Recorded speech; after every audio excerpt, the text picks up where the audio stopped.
Una violenta turbulencia sacude el vuelo 421 de Garuda. ¿De dónde salió esto? ¡Sujétate! Las sacudidas eran tan violentas que casi pierdo el control del avión. Los aterrorizados pasajeros solo quieren que la pesadilla se acabe. Estaba asustada, extremadamente asustada. En su lugar, el angustioso viaje empeora. El motor 1 se apagó. Y el motor 2 se apagó. Estás en circunstancias de extrema urgencia cuando tienes una doble falla de motor. El avión de 56 toneladas está cayendo del cielo. Por favor, perdona nuestros pecados y danos fuerzas para salvar a nuestros pasajeros. Sentí que la muerte realmente estaba sobre nosotros. Estábamos a punto de encarar nuestro destino, así que oramos.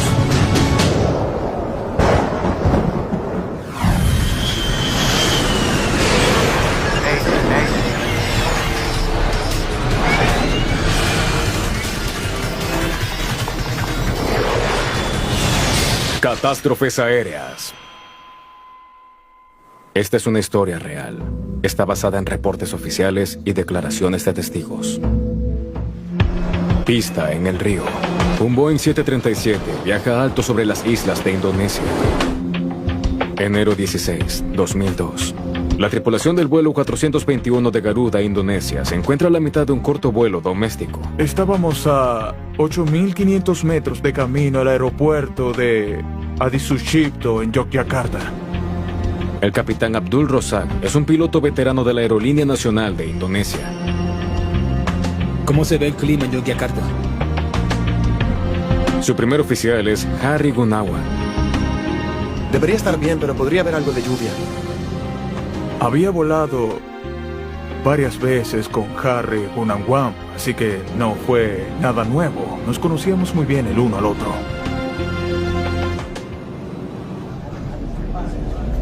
El día de hoy, la tripulación es responsable de 54 pasajeros. Gracias. Señora, ¿puedo ofrecerle una bebida? Sí, un té, por favor. Tuju Uasono ha sido auxiliar de vuelo en Garuda por 16 años. Todo estaba normal. Ofrecimos comida y bebidas para los pasajeros. Revisamos la cabina y charlábamos. Gracias. Sudji Suharyanti es una oficial del gobierno de alto nivel, camino a una reunión importante. Debido al trabajo, vuelo con frecuencia y lo he hecho desde los 70. Realmente me gusta volar. El vuelo es un viaje de 60 minutos desde Mataram, en la isla turística de Lombok, hasta Yogyakarta, en la isla principal de Java. Enero es temporada de lluvias, cuando el clima es impredecible. Evitemos esa célula. Notifico rumbo 300. Control. Garuda 421. Solicito rumbo 300 para evadir el mal clima delante. Garuda 421, rumbo confirmado 300. Vuelo directo a Bravo Alfa NDB tras superar el clima. Control de tráfico aéreo autoriza una ligera corrección de la ruta para que el avión evite unas nubes amenazadoras. El clima era igual al de cualquier otra tarde. No había turbulencia. Podíamos ver desde la cabina que afuera estaba soleado. Estaba muy normal. Pero pronto aparecen grandes nubes de tormenta en su camino. ¿Y qué opinas? Podía ver lo verde, lo amarillo y lo rojo en el radar y supe que la ruta más segura sería ir hacia lo verde. Creo que si viramos un poco a la izquierda, al espacio verde, estaremos bien. El clima adelante podría causarles un viaje ajetreado. Prepara la cabina para un poco de turbulencia. Con suerte no será fuerte. Sí, capitán. Como precaución, se les indica a los pasajeros que abrochen su cinturón. Nunca pensé que era algo inusual. Me han pedido que abroche mi cinturón en muchas otras ocasiones.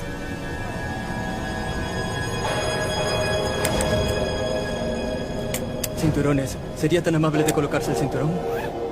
Garuda 421. Solicito permiso para descender a nivel de vuelo 190. Garuda 421 tiene permiso para 190. El vuelo de Garuda ahora está listo para iniciar su aproximación, así que los controladores le permiten descender. Pero momentos después, el clima empeora mucho repentinamente.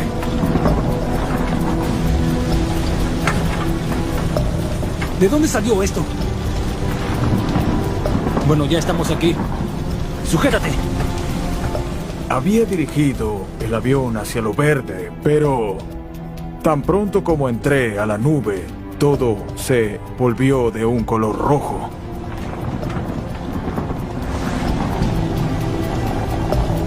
Esta era una célula realmente enorme y abarcaba una gran cantidad del área en el que los pilotos fueron forzados a navegar. Estaba extremadamente sorprendido. Ya habíamos entrado a la nube, así que nos gustara o no, teníamos que atravesar la tormenta para poder aterrizar a salvo. La repentina turbulencia es mucho peor de lo que cualquiera en la cabina esperaba. Empezamos a sentir como el avión se sacudía violentamente y algunas personas empezaron a gritar.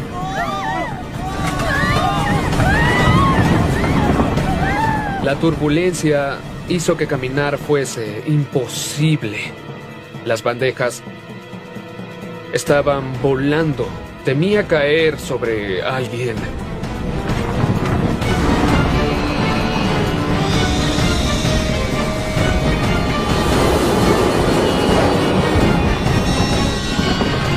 Las sacudidas eran tan violentas que casi pierdo el control total del avión.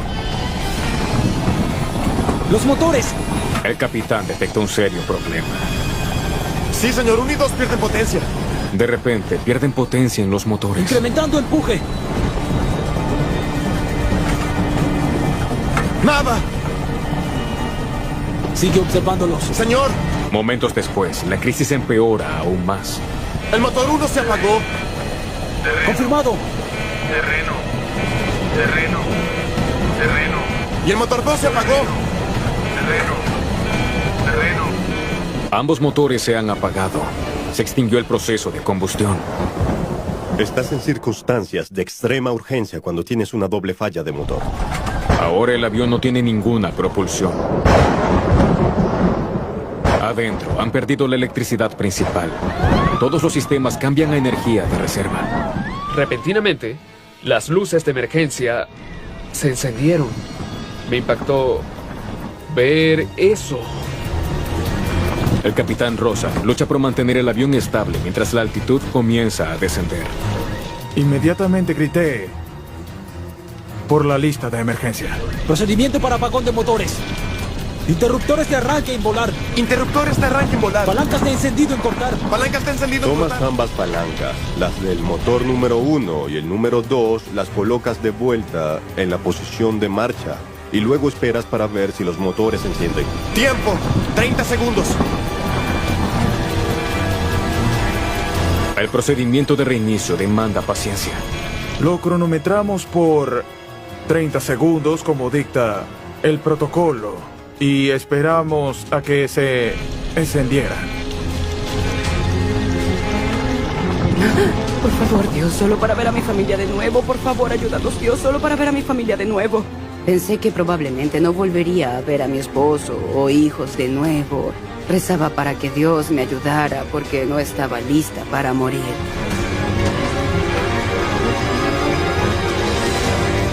A estas alturas, los motores deberían haberse reiniciado. Reinicio fallido. Pero ambos continúan apagados. Inténtalo de nuevo. Bien, vamos. Interruptores de arranque en volar. Interruptores de arranque en volar. Ahora el avión pierde unos 300 metros cada 15 segundos. Esa es una emergencia extrema. Tiempo. 30 segundos. Tienes muy pocas opciones y se requiere de acción inmediata.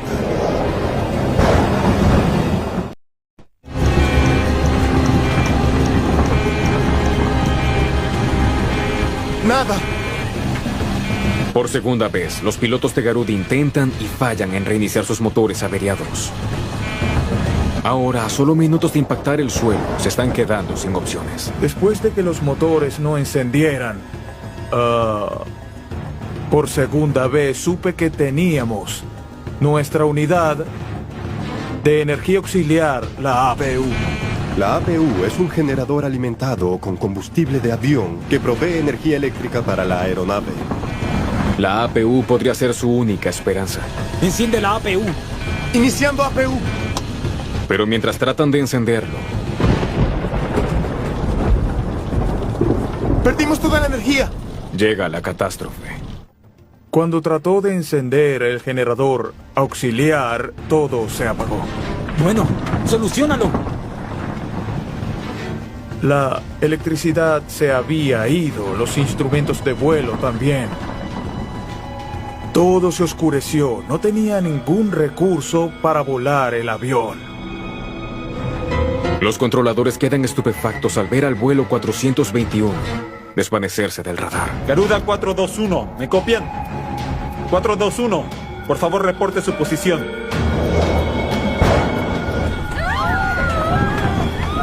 Mayday, Mayday, Mayday. Garuda 421, Mayday. Aún estábamos volando con la severa turbulencia.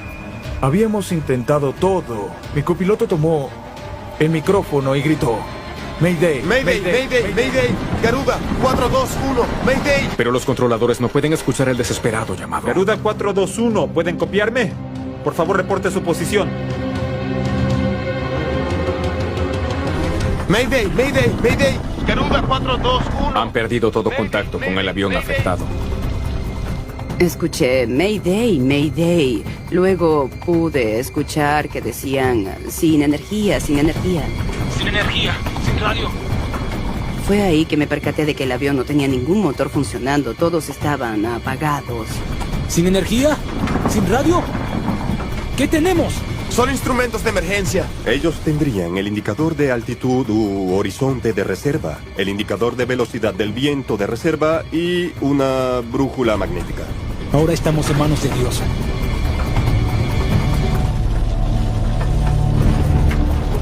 Los pilotos rezan por ayuda. Por favor, perdona nuestros pecados. Y danos fuerza para salvar a nuestros pasajeros. Sentí que la muerte realmente estaba sobre nosotros. Estábamos a punto de encarar nuestro destino, así que oramos. Estaba asustada, extremadamente asustada. Dije algunas plegarias.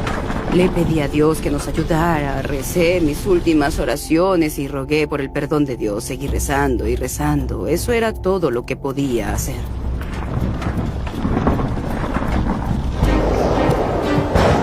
El avión de 56 toneladas sin energía está cayendo rápidamente. Pero los pilotos no se dan por vencidos. Veamos si podemos hallar un aeropuerto. La aeronave estaría planeando, estaría perdiendo altitud, pero el avión continuaba volando, ya sea que los motores funcionen o no. Confirma nuestra velocidad óptima para descenso. Sí, señor. De hecho, no podía ver los instrumentos auxiliares. Eran muy pequeños, así que tuve que confiar en mi copiloto. Velocidad de viento de descenso 212 nudos. 212. Velocidad actual, por favor. 2, 3, 5. Debes perder velocidad.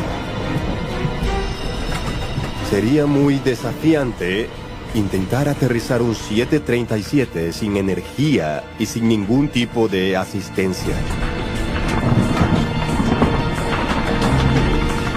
A aproximadamente 2.400 metros, el vuelo 421 de Garuda finalmente escapa de la tormenta. Bien. Veamos dónde estamos.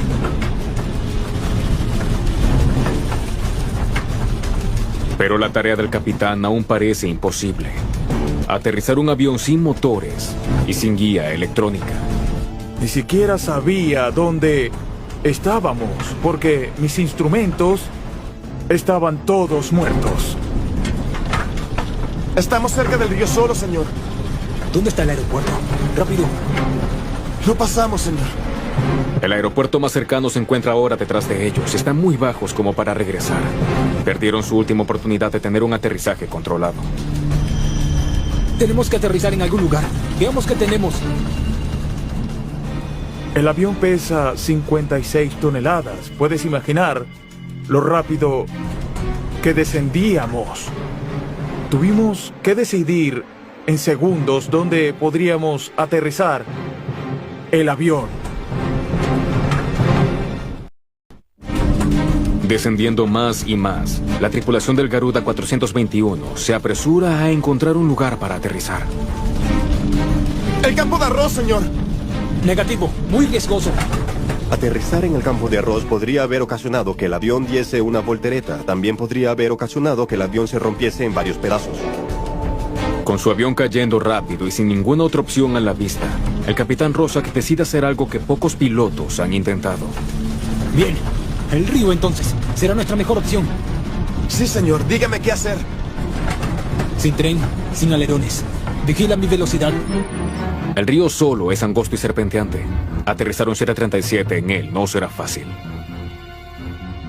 Pero yo creí que el avión sufriría menos con el impacto y tendríamos una mejor oportunidad de poder sobrevivir a esto.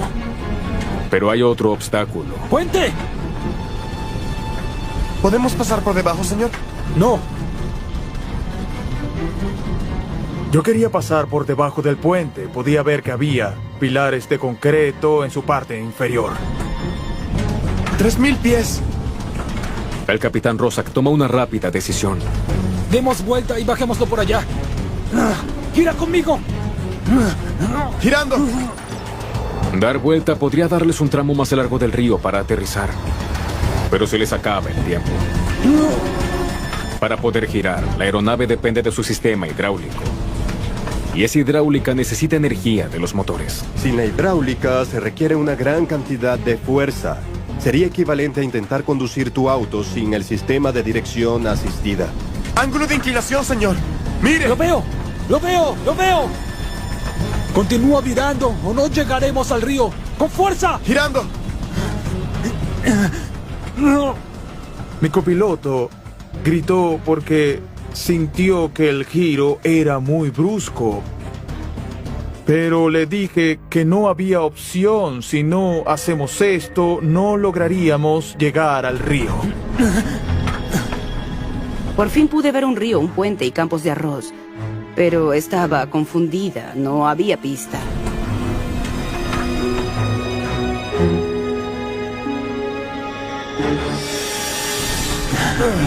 ¿Velocidad? 170, señor. Eso bastará. Mientras se alinean con el río, el primer oficial Gunawan descubre otro problema. ¡Hay otro puente! ¿Altitud? 250. El puente no puede medir más de 80 pies, estamos bien. Resulta que tuve que aterrizar el avión entre dos puentes. 150. Alerta a la cabina. Prepárense para aterrizar. Prepárense para aterrizar. Prepárense para aterrizar. Prepárense para aterrizar todos. Prepárense para aterrizar.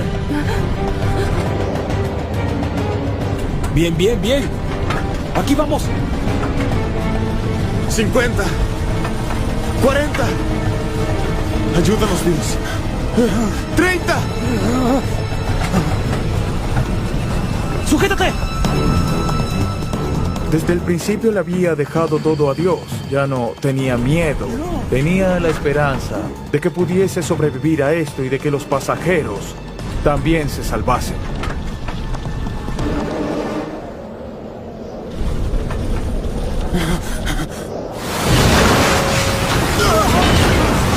El vuelo 421 impacta el agua a casi 320 kilómetros por hora.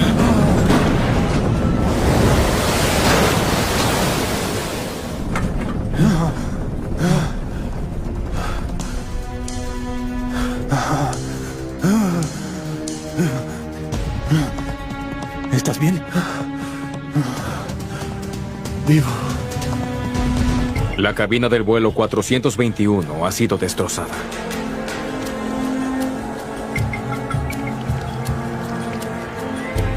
Cuando el avión finalmente se detuvo tras el aterrizaje de emergencia, estaba muy aliviado y agradecido. Me pregunté si había sangre en mis pies.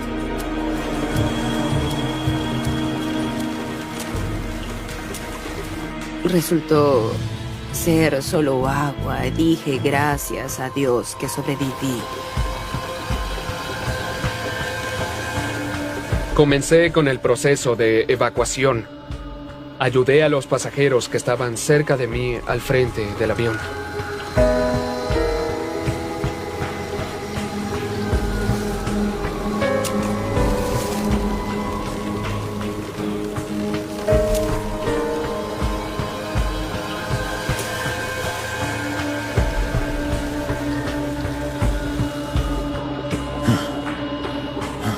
Gracias, Dios.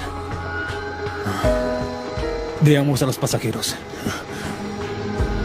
Desde la salida de emergencia, los pasajeros pueden vadear con seguridad hasta la costa. Yo fui la última persona en salir del avión, así que estoy feliz de haber sobrevivido. De los 60 pasajeros y la tripulación a bordo, todos excepto uno salen con vida. Estoy muy sorprendido de que solo hubiese una fatalidad. Es un auténtico milagro que más personas no muriesen en el accidente.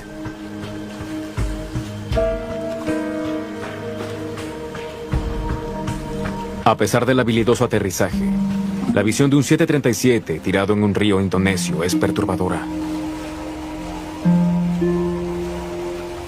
Mientras los equipos remueven escombros del río solo, la nación busca respuestas. ¿Cómo pudo un avión de última tecnología simplemente apagarse en el aire?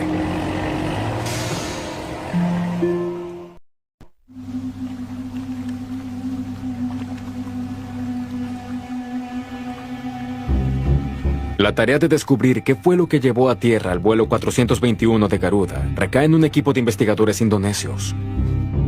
Su primera prioridad es recuperar las cajas negras del avión. Esta revelaría toda la información que necesitamos, todo el compartimiento de la máquina, todas las comunicaciones del piloto, así que realmente necesitábamos esa caja negra. Mientras esperan noticias sobre las grabadoras de vuelo, los investigadores se reúnen con el capitán Rosak. Gracias por venir, capitán. Ellos querían saber más sobre los pilotos detrás de ese aterrizaje. Gracias.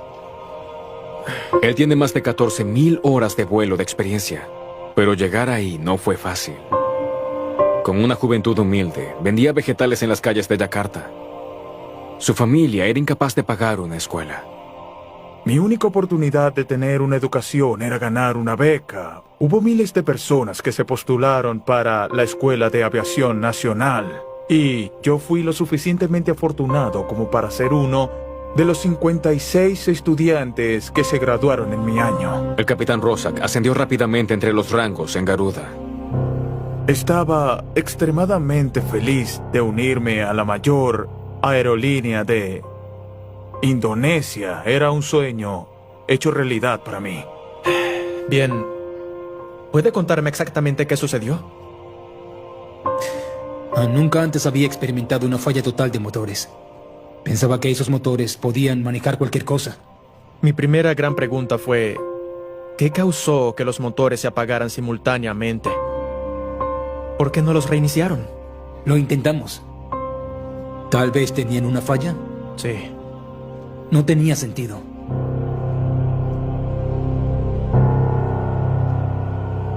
El avión Boeing caído estaba equipado con 2 motores CFM-56, uno de los diseños de turbinas más avanzados del mundo. La planta de energía lleva hacia adentro el aire frío con un gran ventilador en la entrada de aire.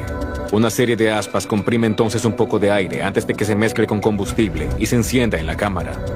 La combustión mueve las turbinas en el centro, lo que impulsa el motor y empuja los gases calientes por la tobera de escape trasera a alta velocidad. Probablemente haya de 4.000 a 6.000 CFM-56 en uso en este momento. Es un motor muy confiable y tiene una muy buena historia. Démosle un vistazo al manual de ocurrencias.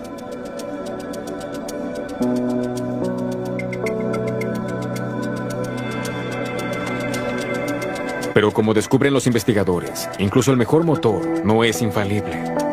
Muchas veces hubo casos con algunas aeronaves similares en que el motor se apagó.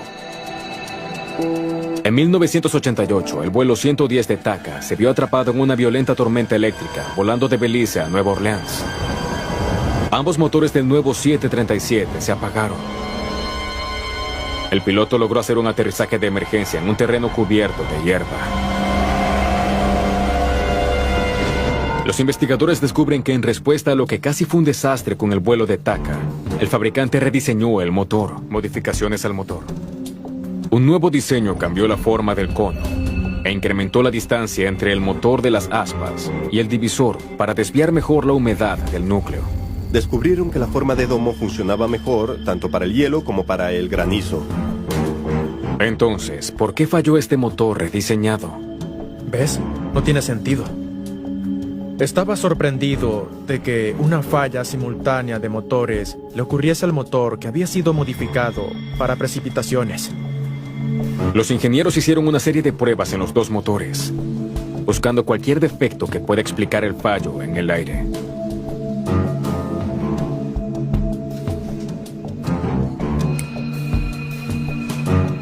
No encuentran nada.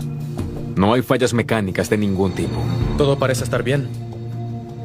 Mi opinión fue que el motor, incluyendo la modificación, funcionaba como se diseñó.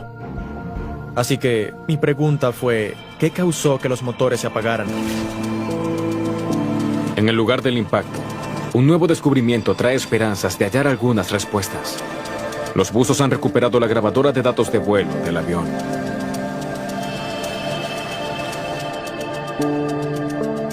Vamos a darle un vistazo. Los investigadores se enfocan en los números de desempeño del motor. Mira el flujo de combustible, justo aquí. Los datos muestran que cuando el avión entró a la tormenta, el consumo de combustible se disparó. Pero a pesar del mayor flujo de combustible, la velocidad de los motores permaneció constante. Y aún así, la rotación del motor sigue igual y no se incrementa. Esto les dice a los investigadores que los motores trabajaban al máximo, luchando contra la fuerte lluvia de la tormenta. El flujo de combustible subiría debido al agua ingerida, porque esta incrementó la densidad del aire. Y repentinamente, los motores murieron. ¿Qué cambió? Los motores del avión fueron diseñados específicamente para manejar grandes volúmenes de agua. Los investigadores no ven nada en los datos que pueda explicar por qué se apagaron de repente. Lo que salió mal sigue siendo un misterio. Pero mientras una pista falla en dar respuestas, surge otra. Los buscadores sacan la grabadora de voces de la cabina del fango del río Solo. Bueno, escuchemos lo que sucedía en la cabina de mando. ¿Está conectado? Adelante. Evitemos esa célula. Al principio de la grabación, la calidad del audio es buena. Control Garuda 421, solicitando rumbo 300. Sí, señor, número 2 también. Oh, baja un poco el volumen. Está fallando. Pero pronto, el sonido de la fuerte tormenta hace que sea casi imposible descifrar los sonidos en la cabina. ¿Me oye? ¿Puedes aislar las voces? Los investigadores ya no pueden comprender lo que los pilotos dicen. Fueron incapaces de filtrar el ruido exterior para escuchar la conversación de los pilotos porque era muy fuerte. Era súper fuerte. Cuando escuchamos la grabación, fue realmente difícil de comprender. Terreno. Para. Retrocede.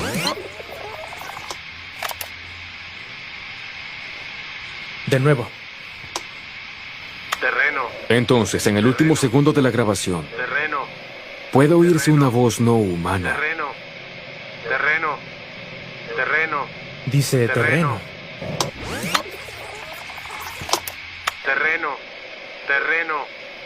Es una alerta de proximidad de tierra. Terreno. Los investigadores se han encontrado con una enorme pista. Terreno. ¿Terreno? No. No hay terreno. No puede ser.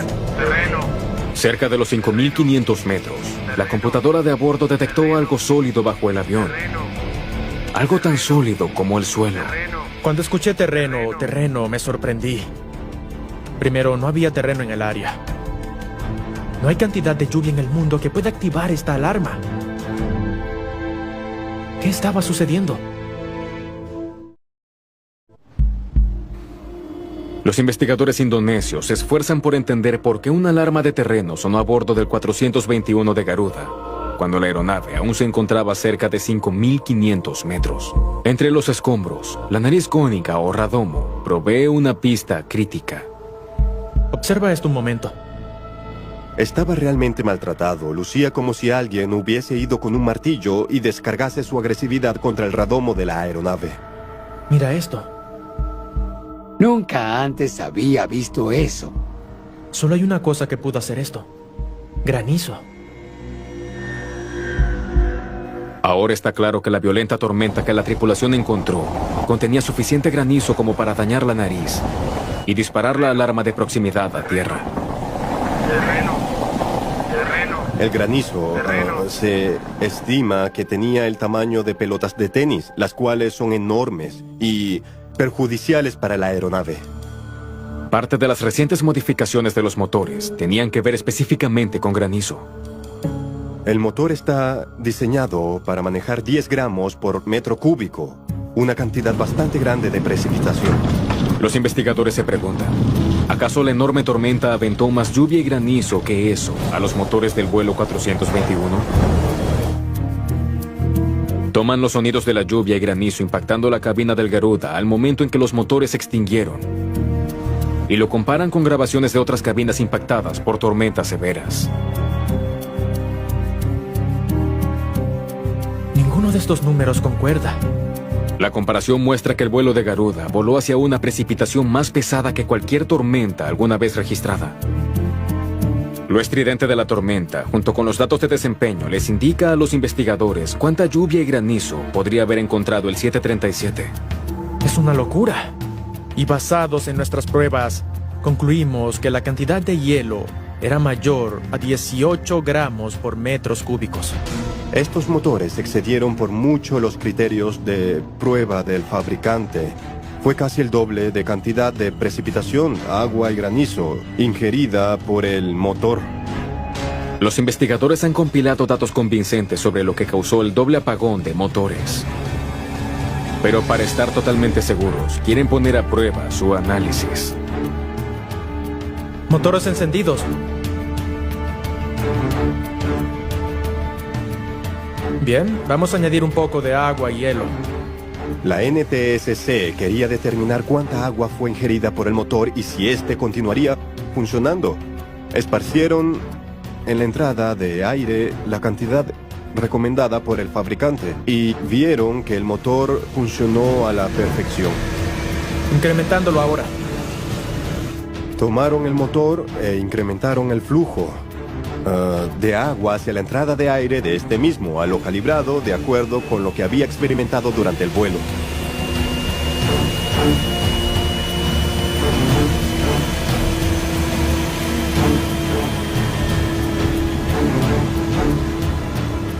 Creo que ya tenemos la respuesta del por qué fallaron los motores.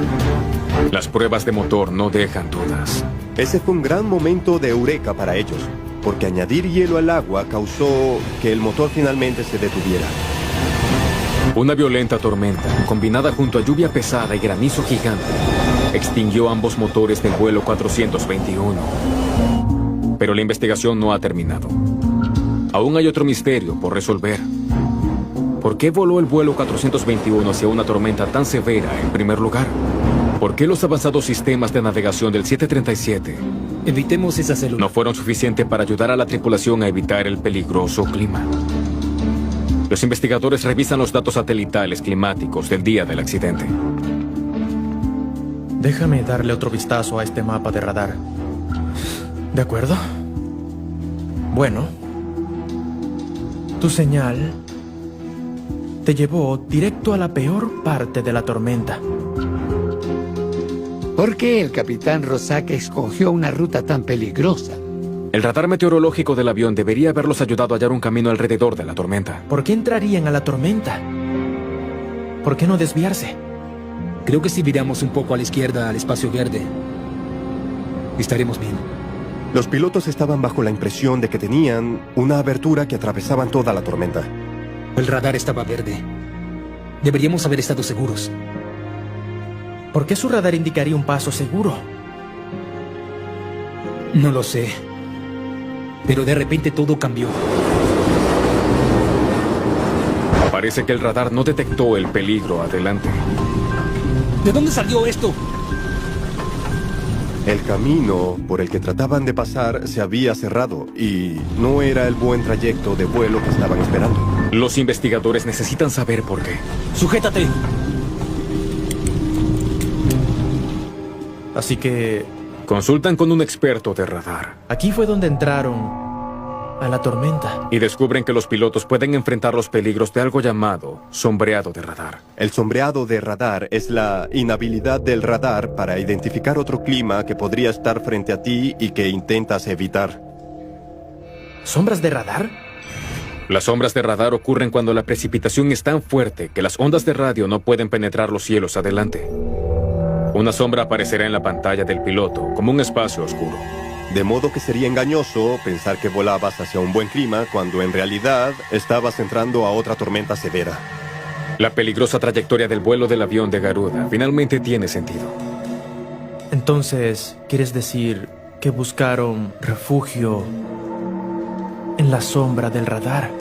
La tripulación no se percató de que volaban hacia un clima lo suficientemente fuerte como para extinguir sus motores. Pero aún hay una pregunta sin responder. La tormenta de granizo acabó con los motores. Iniciando APU. ¿Pero qué acabó con el suministro eléctrico del 737? Perdimos toda la energía.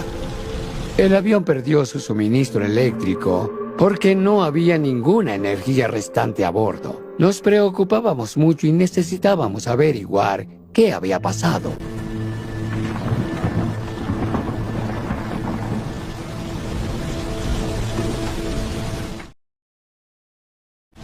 Los investigadores saben que el vuelo 421 de Garuda, de alguna forma, perdió toda la energía. Si no hubiesen perdido energía, podrían haber reiniciado los motores una vez que salieron de la tormenta. ¿Qué ocurrió?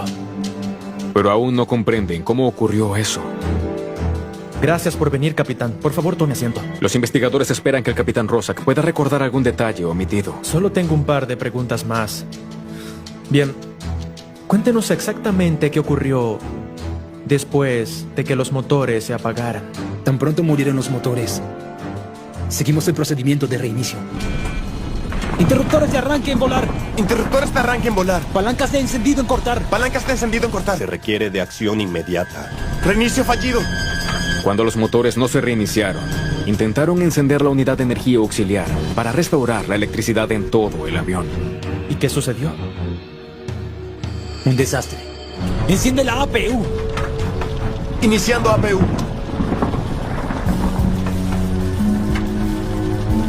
Perdimos toda la energía. Desafortunadamente, tras 2 intentos de reiniciar los motores y tratar de encender la APU, consumió la batería. Las resistentes baterías para avión casi nunca fallecen a mitad de un vuelo. Entonces, ¿por qué esta lo hizo? El capitán no tiene la respuesta, pero sí aporta una pista muy importante. ¿Hay alguna otra cosa que pueda recordar? El voltaje de la batería era bajo. 22 voltios. Incluso antes de iniciar la secuencia de reinicio. Parecía extraño, pero no teníamos tiempo para pensar en eso. Cuando estaba entrevistando al capitán Roszak, él mencionó que la capacidad de la batería era solo de 22 voltios cuando trató de revivir los motores. 22 está dentro del límite, pero es el valor más bajo, así que es considerada como débil. Una batería totalmente cargada en un 737 tiene 24 voltios. ¿Estás seguro de que eran 22? ¿No 24? 22 voltios. Lo recuerdo. Otros 2 voltios podrían haber hecho la diferencia al intentar encender los motores o lograr activar la APU. 4 semanas después del accidente, los buscadores sacan lo que podría ser la última pieza del rompecabezas investigativo del río Solo. La batería del vuelo 421. Una de sus 20 celdas muestra signos de daño anterior al accidente. Evidencia que parece consistente con las observaciones del capitán. Descubrimos que la condición de las celdas era de lo más defectuosa. Y redujo la capacidad de la batería muy significativamente. Pero ¿qué tan significativo fue el daño? ¿Era la batería demasiado débil como para reiniciar un motor apagado? Los investigadores preparan una prueba para averiguarlo. Empecemos con agua y hielo hasta 18 gramos por metro cúbico. Replican las condiciones de vuelo y siguen exactamente el mismo procedimiento que los pilotos utilizaron para reiniciar sus motores. De acuerdo. Inicia el procedimiento de reinicio de motores. Interruptores de arranque en volar. Interruptores de arranque en volar. Palancas de encendido en cortar. Palancas de encendido en cortar. Palancas de encendido en reposo. Palancas de encendido en reposo. Tiempo. 30 segundos. 28, 29, 30. Muy bien. Primer intento fallido. Batería 20 voltios. Mantén lista la precipitación y veamos qué sucede con la batería en un segundo intento. ¿De acuerdo? Bien, empezamos el conteo de nuevo. Ahí vamos. Inténtalo de nuevo. Interruptores de arranque en volar. Interruptores de arranque en volar. Palancas de encendido en reposo. Palancas de encendido en reposo. Tiempo. 30 segundos. 28, 29, 30. La batería ha bajado a 12 voltios, dejándola prácticamente inservible. Y ahora trata de encender la APU. Iniciando APU.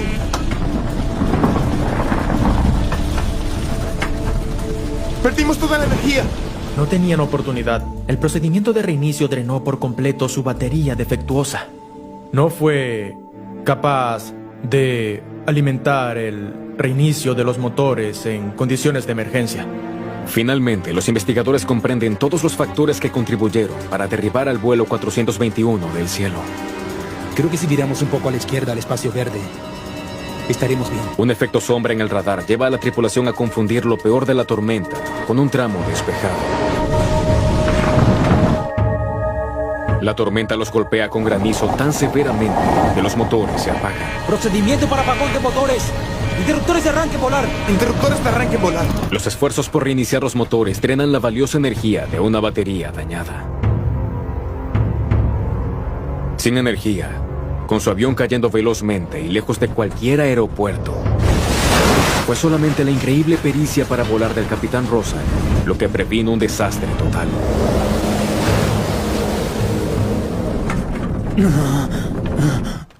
En su reporte oficial, los investigadores recomiendan mejor entrenamiento de radar a tripulaciones de vuelo para ayudarlos a navegar mejor en un clima extremo. También pidieron nuevos procedimientos para volar en fuertes lluvias y granizo con el motor CFM56, como incrementar la configuración de potencia al entrar en una tormenta. En reconocimiento de su heroísmo, el capitán Abdul Rosak y el primer oficial Harry Gunawan recibieron las felicitaciones del presidente indonesio. Es el mayor honor que jamás recibiré en mi vida. Más allá del reconocimiento público, la tripulación ha recibido una perdurable gratitud. Él salvó tantas vidas a bordo del avión, por eso saludo al capitán Rosak.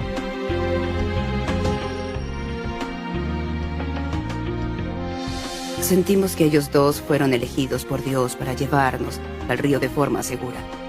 Ellos fueron nuestros héroes.